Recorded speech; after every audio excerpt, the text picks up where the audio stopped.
परमेश्वर के धन्य नाम की महिमा हो। प्रभात मनन के सत्र 2580 में आप सभी का बड़े प्रेम के साथ स्वागत करता हूं। आइए आज के मनन के लिए हम पढ़ते हैं यूहन्ना की पहली पत्री 3 अध्याय उसकी 24वीं पद। जो उसकी आज्ञाओं को मानता है वह उसमें और वह उनमें बना रहता है, और इसी से अर्थात उस आत्मा से जो उसने हमें दिया है हम जानते हैं कि वह हम में बना रहता है। लगभग 8 वर्ष तक कटिहार के हमारे चिल्ड्रंस होम का इंचार्ज था स्वरूप जी, जो बंगाल के कालीपत्र कलिसिया का सदस्य भी है। स्वरूप जी एक बहुत ही सीधा दिल का जवान बंगाली भाई है और मेरे लिए मेरे छोटे भाई का समान भी था। परंतु अपने पिताजी का आकस्मिक देहांत के बाद अपनी विधवा माँ की देखरेख करने की वजह से वह पिछले साल कटिहार के हमारे चिल्ड्रंस होम की सेवगाई से अलविदा कहकर वापस बंगाल चले गए। स्वरूप जी और उनकी पत्नी दीपा को जाने देना मेरे लिए एक आसान निर्णय नहीं था, क्योंकि बहुत ही विश्वास योग्यता से प्रिय लोग बच्चों की देखरेख करने के कारण मेरे प्रचार प्रसार एवं अन्य सेवाओं में कोई बाधा उत्पन्न नहीं होती थी।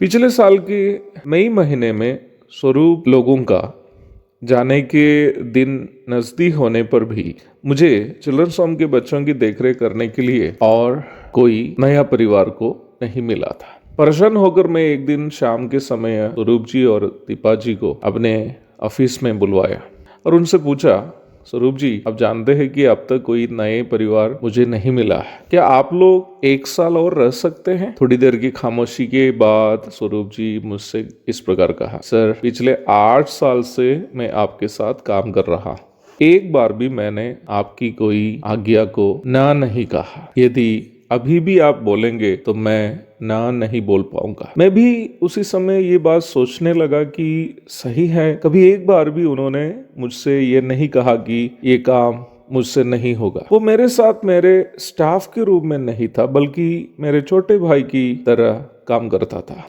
जैसे एक छोटे भाई बड़े भाई के आदेशों का पालन चुपचाप मानता है, वैसा ही वो करता था। तब मैंने उनसे पूछा, क्या स्वरूप जी आपको प्रभु की ओर से अगुवाई है यहाँ रहने के लिए? तब उन्होंने कहा, नहीं सर, घर में माँ अकेली है।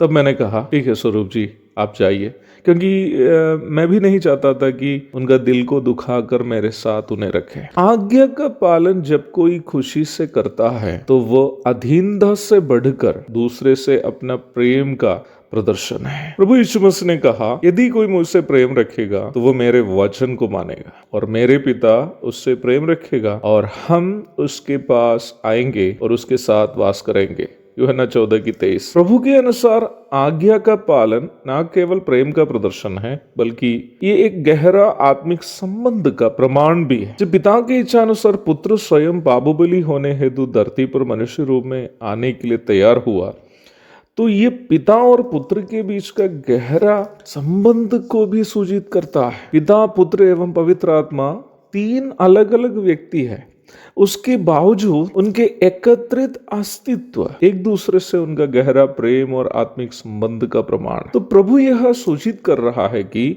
जब कोई प्रभु के वचन का पालन करता है तो यह न केवल प्रभु से उस व्यक्ति का प्रेम को सूचित करता है, बल्कि यह भी सूचित करता है कि निम्न व्यक्ति प्रभु में बना रहता है अथवा प्रभु के साथ उस व्यक्ति का गहरा आत्मिक संबंध है। प्रभु से गहरा प्रेम केवल एक भावुकता का प्रदर्शन नहीं है, जैसे कि आजकल कुछ लोग मंच पर दूसरों के सामने अपने होठों को विचित्र ही तरीके से करते हुए oh I love you Jesus, oh I love you Jesus कहना, नहीं तो कुछ मसीही गीतों को अजीब तरीके से विकृत करके वाइब्रेशन मोड देकर गाते हैं, वो भी वचन के अनुसार प्रभु से हमारा प्रेम प्रकट करने की तरीका नहीं है। हम प्रभु से प्रेम करने का सबसे बड़ा प्रमाण हमारे जीवन के हर क्षेत्र में प्रभु के वचन को लागू करने के लिए हमारी कोशिश है।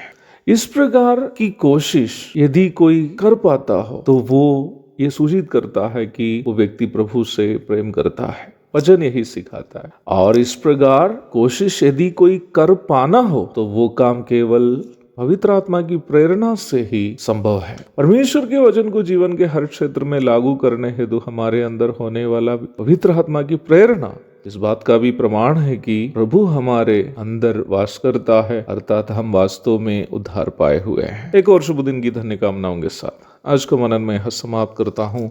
प्रभु आप सबको आशीष दे। आमीन आमीन।